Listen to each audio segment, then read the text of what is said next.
अस्सलाम वालेकुम स्टूडेंट। आज हम क्लास 9 का नेक्स्ट टॉपिक देखते हैं। टॉपिक का नेम है calculation based on chemical equation. इस टॉपिक को स्टार्ट करने से पहले अगर इसको आपने समझना है तो आपको इससे जो पिछला टॉपिक है उसको समझना पड़ेगा। इसको समझने से पहले जो लास्ट टाइम मैंने आपको केमिकल इक्वेशन और केमिकल रिएक्शन का टॉपिक समझाया था, पहले उसको देखें बिकॉज ये उसके साथ कनेक्ट है। मैंने लास्ट टाइम आपको बताया था कि केमिकल इक्वेशन कैसे लिखते हैं और उनके दरमियान में रिएक्शंस कैसे होते हैं, मोल्स कैसे इक्वेशन में लिखे जाते हैं, मोलर मास आप कैसे लिखते हैं। तो ये सारी की सारी चीज़ें इक्वेशन में आपको लास्ट टाइम पढ़ाई गई थी। अगर आपको वो टॉपिक सही से समझ आ गया होगा तो इसको अंडरस्टैंड करना बहुत आसान है। ठीक है, तो टॉपिक का नेम क्या है? Calculation based on chemical equation. जो केमिकल इक्वेशन है उस पर कैलकुलेशन बेस करती है। ऑब्वियसली अगर आप केमिकल इक्वेशन को बैलेंस करोगे, amount of reactant and product को बराबर करोगे तो आप सही से वैल्यू को कैलकुलेट कर सकते हैं। लेकिन अगर आपने इक्वेशन को बैलेंस नहीं किया, सिर्फ आपने रिएक्टेंट्स लिखे, प्रोडक्ट लिख दिए, इक्वेशन बैलेंस नहीं की, तो ऑब्वियस सी बात है जो आपके पास कैलकुलेशन आएगी वो भी सही नहीं आएगी। ठीक है, क्योंकि नंबर ऑफ मोल्स आप अगर सही नहीं ऐड कर रहे तो आप कैसे कैलकुलेट कर सकते हैं। तो चलिए हम टॉपिक स्टार्ट करते हैं। देखिए टॉपिक के फर्स्ट पे ही क्या लिखा हुआ है, अ कंप्लीट एंड बैलेंस। ठीक है, नॉट जस्ट इक्वेशन। उन्होंने स्टार्ट में ही लिखा है कि एक कंप्लीट और बैलेंस केमिकल इक्वेशन हमें क्या बताती है कि मोल रेशो कितनी है रिएक्टेंट एंड प्रोडक्ट की और मोलर मास रेशो क्या है। अगर आपके पास रिएक्टेंट्स के मोलर मास है तो आप प्रोडक्ट के मोलर मास फाइंड कर सकते हैं, और अगर आपके पास प्रोडक्ट के मोलर मास है तो आप रिएक्टेंट के मोलर मास फाइंड कर सकते हैं। ठीक है, अभी आपको ये बात समझ आ जाएगी। मैं आपको इक्वेशन लिख के ना फिर समझाती हूँ। ठीक है, तो अच्छे से समझ आ जाएगी। तो हम क्या करते हैं, हम डायरेक्ट इक्वेशन लिखते हैं ताकि हम सही से अंडरस्टैंड कर पाएँ। इक्वेशन हमारे पास क्या है, कैल्शियम कार्बोनेट है यहाँ और इसने रिएक्ट किया है HCl के साथ, कैल्शियम क्लोराइड बन रहा है, वाटर और कार्बन डाइऑक्साइड। कैल्शियम कार्बोनेट जब HCl के साथ रिएक्ट करेगा तो कैल्शियम क्लोराइड, वाटर और कार्बन डाइऑक्साइड बनेंगे। ठीक है, तो ये अभी हमने इक्वेशन को बैलेंस नहीं किया। अब देखें बैलेंस है इक्वेशन, पहले ये देखते हैं। अब यहाँ पे एक कैल्शियम है, यहाँ पे भी एक कैल्शियम है। ठीक है, क्लोरीन यहाँ पे एक है लेकिन यहाँ पे कितने हैं, 2। तो इसका मतलब है बैलेंस करने के लिए आपको 2 कहाँ पे लगाना पड़ेगा, यहाँ पे। ठीक है, तो 2 क्लोरीन यहाँ हो गए, 2 यहाँ हो गए। कैल्शियम भी बैलेंस, क्लोरीन भी बैलेंस। कार्बन देख लेते हैं, एक कार्बन ये, एक कार्बन ये। ठीक है, ऑक्सीजन 3 इधर है, इधर देखें 1 और 2, 3 ऑक्सीजन। ठीक है, तो इसका मतलब है कि अब ये इक्वेशन होगी बैलेंस। क्लियर, अब इक्वेशन बैलेंस हो गई है। अब हम क्या देखेंगे, अब इनके मोल देखते हैं। मोल कहाँ पे मेंशन होंगे, यहाँ पे। तो कैल्शियम कार्बोनेट है, ये कितने मोल है, ये है 1 मोल। क्लियर, अगर यहाँ पे देखें HCl तो ये कितने मोल है, ये है 2 मोल। ठीक है, यहाँ पे कैल्शियम क्लोराइड है, ये कितने मोल है, ये भी है 1 मोल।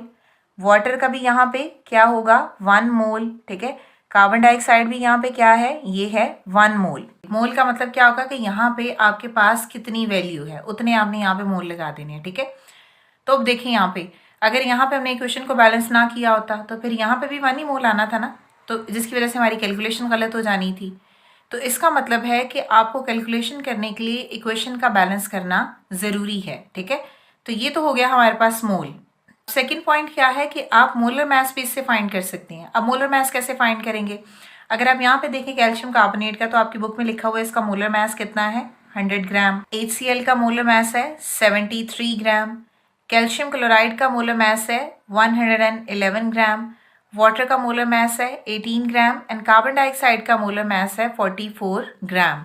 अब ये आपने निकाला कैसे है, आपको याद होगा कि हमने कहा था कि मोलर मास किसी भी कंपाउंड का या किसी भी एटम का कैसे निकालना है, आपने उसके एटॉमिक मासेस को प्लस कर देना है। कैल्शियम का एटॉमिक मास कितना है 40, कार्बन का एटॉमिक मास कितना है हमारे पास 12, ऑक्सीजन कितने हैं 3, तो एक का मास कितना होता है 16। तो जब आप इसको कैलकुलेट करोगे तो कैलकुलेट करने के बाद आपके पास यहाँ पे आ जाएगा 100 ग्राम। ठीक है, और ये किसका मास हमने निकाला है, कैल्शियम कार्बोनेट का, CaCO3 का। ठीक है, इसी तरह आप 2HCl का मास भी निकाल सकते हैं। वो कैसे निकालेंगे, अब जो सिंगल हाइड्रोजन है उसका मास होता है 1, सिंगल क्लोरीन का मास होता है 35.5। ठीक है, तो आप इसको प्लस करोगे 36 आएगा, बायर वैल्यू क्या है 2, इसको 2 से मल्टीप्लाई कर दोगे तो यहाँ पे आ जाएगा 73 ग्राम। ये हैं दोनों हमारे पास रिएक्टेंट्स। ठीक है, अब आप नेक्स्ट प्रोडक्ट को देखें। प्रोडक्ट में सबसे पहले हमारे पास क्या है, कैल्शियम क्लोराइड। ठीक है, तो इसका मोलर मास निकालें। कैल्शियम अगेन मास कितना है 40 और क्लोरीन कितने हैं 2 हैं, तो इसका मतलब क्या होगा 2 और 35.5। पहले आप इसको इससे मल्टीप्लाई करो, 40 को प्लस करो, आंसर आपके पास आएगा 111 ग्राम। इसी तरह नेक्स्ट है वाटर। वाटर में 2 हाइड्रोजन है, सिंगल का मास क्या होता है 1, 2 से इसको मल्टीप्लाई किया और ऑक्सीजन क्या आ जाएगा 16। हल करोगे इसको तो क्या आएगा 18 ग्राम। क्लियर। इसी तरह नेक्स्ट है हमारे पास कार्बन डाइऑक्साइड। कार्बन डाइऑक्साइड में कार्बन का मास हमारे पास कितना है 12 और ऑक्सीजन का सिंगल का मास क्या होता है 16, तो यहाँ पे 16 2 जार 32 और 32 में 12 प्लस करें क्या आ जाएगा 44 ग्राम। क्लियर। तो ये हमारे पास क्या हो गए, ये हो गए प्रोडक्ट। क्लियर है, ठीक है। अब जब आपने रिएक्टेंट का मास भी निकाल लिया, प्रोडक्ट का मास भी निकाल लिया, तो इसका मतलब है कि ये क्वेश्चन हमें क्या बताती है कि आप 1 मोल कैल्शियम कार्बोनेट को जब 2 मोल HCl के साथ रिएक्ट करवाते हो तो आपके पास 1 मोल कैल्शियम क्लोराइड, 1 मोल वाटर और 1 मोल कार्बन डाइऑक्साइड बनेगा। ठीक है। और फिर आपने ये मोलर मास इनके निकाल लिए और वो मोलर मास आपने किससे निकाले, इनके एटॉमिक मासेस को प्लस करके। तो ये मैंने रफ आपको यहाँ पे लिख दिया है। ठीक है। अब उसके बाद ये देखें कि अगर आपके पास इक्वेशन बैलेंस है तो जो मोलर मास रिएक्टेंट का है वो इक्वल होगा प्रोडक्ट के मोलर मास से। ठीक है। इसी तरह अगर आपके पास प्रोडक्ट का मोलर मास है तो आप रिएक्टेंट का मोलर मास आसानी से बता सकते हो, और अगर आपके पास रिएक्टेंट का मोलर मास है तो आप प्रोडक्ट का मोलर मास बता सकते हो। ठीक है। क्यों? क्योंकि ये मोलर मास सेम होंगे। आप यहाँ पे बेशक इसको प्लस करके देख लें, यहाँ पे 100 और 73, इसको प्लस करेंगे तो टोटल आपके पास कितना आएगा 173। ठीक है। इसी तरह आप इसको प्रोडक्ट के मैसेस को भी प्लस कर लें, आप इसके मैस को भी प्लस करें और देखें ये भी क्या आएगा 173 ही आएगा। ठीक है। अगर आपके पास प्रोडक्ट का मोलर मास है तो आप बता सकते हैं कि रिएक्टेंट का मोलर मास क्या है, और अगर आपके पास रिएक्टेंट का मोलर मास गिवन है तो आप बता सकते हैं कि प्रोडक्ट का क्या है। ठीक है। क्यों? क्योंकि ये दोनों मैसेस बराबर होते हैं। याद रखें कि आपने अगर कोई भी कैलकुलेशन करनी है, आपने इक्वेशन को बैलेंस करना है। इक्वेशन बैलेंस होगी तो कैलकुलेशन सही आएगी, अगर इक्वेशन बैलेंस नहीं होगी तो आपकी कैलकुलेशन सारी की सारी खराब हो जाएगी। क्लियर है। ये था हमारा इस चैप्टर का last topic, calculation based on chemical equation. अब इसमें कुछ एग्जांपल्स हैं, एक एग्जांपल मैं आपको यहाँ पे करवा देती हूँ, बाकी जो नेक्स्ट एग्जांपल है वो आपको टिकटॉक पे मिल जाएंगी। ठीक है। अब हम एग्जाम्पल नंबर 1 देखेंगे। एग्जाम्पल नंबर 1 को अगर आप बुक में देखें तो उसमें लिखा हुआ है 25 ग्राम ऑफ लाइमस्टोन। लाइमस्टोन बोलते हैं कैल्शियम कार्बोनेट को। React with an excess of hydrochloric acid. अब ये देखें सेम ऊपर वाली इक्वेशन है जो अभी हमने पढ़ी है। जो लाइमस्टोन है वो बहुत ज़्यादा हाइड्रोक्लोरिक एसिड के साथ रिएक्ट कर रहा है जैसे ऊपर इक्वेशन में बताया गया है। तो हमें ये कहा गया है कि बताएं how much calcium chloride will be produce. तो आपने बेसिकली क्या करना है, आपने कैल्शियम क्लोराइड का मास बताना है। ठीक है। तो सबसे पहले पता क्या होता है, आपने क्या करना होता है, आपके पास इक्वेशन में जो जो डाटा गिवन है वो आप पहले लिख लें। तो मास ऑफ कैल्शियम कार्बोनेट दिया है वो कितना है 25 ग्राम, आपने वो लिख लिया। ठीक है। आपने फाइंड क्या करना है, मास ऑफ कैल्शियम क्लोराइड जो कि प्रोडक्ट है, तो ये आपने करना है फाइंड। ठीक है। दूसरी चीज़ देखें, फार्मूलाज गिवन है, तो जब किसी चीज़ का फार्मूला गिवन है ना तो हम उसका मोलर मास निकाल सकते हैं। तो हमने कैल्शियम कार्बोनेट का मोलर मास निकाल लिया 100 ग्राम पर मोल, हमने कैल्शियम क्लोराइड का मोलर मास निकाल लिया 111 ग्राम पर मोल। ठीक है। तो ये तो वो डाटा है जो हमें गिवन था, हमारे पास फार्मूला था और हमने मोलर मास निकाल लिया।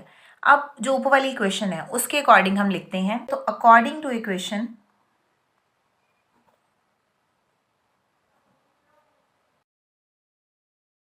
के अकॉर्डिंग अब क्या होगा, अगर हमारे पास 100 ग्राम ऑफ लाइमस्टोन है, लाइमस्टोन किसको बोला जा रहा है, लाइमस्टोन बोलते हैं हम कैल्शियम कार्बोनेट को। रिएक्ट, याद रखें आपने मास फाइंड करना है प्रोडक्ट, और वो प्रोडक्ट क्या है calcium chloride. 100 gram of limestone react to produce calcium chloride. ठीक है। अब आप इस इक्वेशन में देखें, अगर 100 ग्राम कैल्शियम कार्बोनेट है तो वो कैल्शियम क्लोराइड कितना प्रोड्यूस करेगा 111। ठीक है। तो हम यहाँ पे ये लिख लेते हैं, तो हम यहाँ पे लिखते हैं 100 ग्राम ऑफ लाइमस्टोन रिएक्ट। अब वो रिएक्ट किससे कर रहा है, ऑब्वियसली HCl से रिएक्ट कर रहा है टू प्रोड्यूस कैल्शियम क्लोराइड, और कितना कैल्शियम क्लोराइड प्रोड्यूस कर रहा है 111 ग्राम। यहाँ तक क्लियर है। ठीक है। अब ये 100 ग्राम है, इसकी बजाय हम यहाँ पे क्या लिखेंगे 1 ग्राम। ठीक है। और साथ वाली यहाँ पे ये चीज़ एज इट इज़ ऐसे ही लिखते जाएंगे, और कैल्शियम क्लोराइड का ऐसे ही लिखते जाएंगे। ठीक है। तो क्या होगा, कि 111 को डिवाइड हम किससे करेंगे, 100 से। क्लियर? ठीक है। अब आपके पास जो एग्जाम्पल है उसमें मास कितना गिवन है, 25 ग्राम। तो इसका मतलब है अब 1 ग्राम की बजाय हम यहाँ पे क्या लिखेंगे, 25 ग्राम। और सेम वही, of limestone react to produce calcium chloride. इसका मतलब अब हम क्या करेंगे, 111, 100 इधर, और मल्टीप्लाई इसको करेंगे 25 से। ठीक है।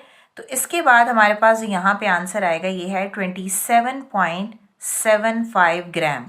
और ये वो बेसिकली मैस है कैल्शियम क्लोराइड का जो हमने निकाला है। ठीक है। आई होप कि आपको समझ आ गई होगी।